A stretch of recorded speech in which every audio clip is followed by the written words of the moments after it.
Ready to dust your character in Adobe After Effects with this epic disintegration effect. Alright, let's get started. In After Effects, first things first, import the character footage you want to disintegrate. I've already imported and pre-composed mine. Now, let's add the particular effect. This is where the magic starts.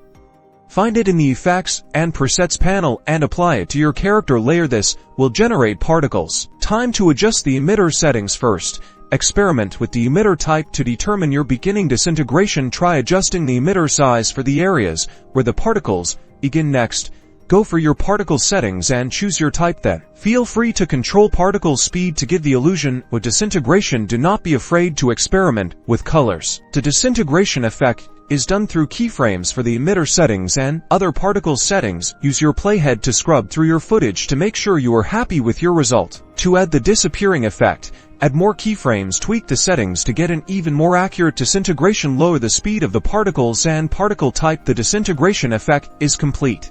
Adjust, test, and repeat until you get your desired results. With these simple steps, you have created an amazing disintegration effect. Now, go create your own amazing visual effects and practice until you achieve your desired effects.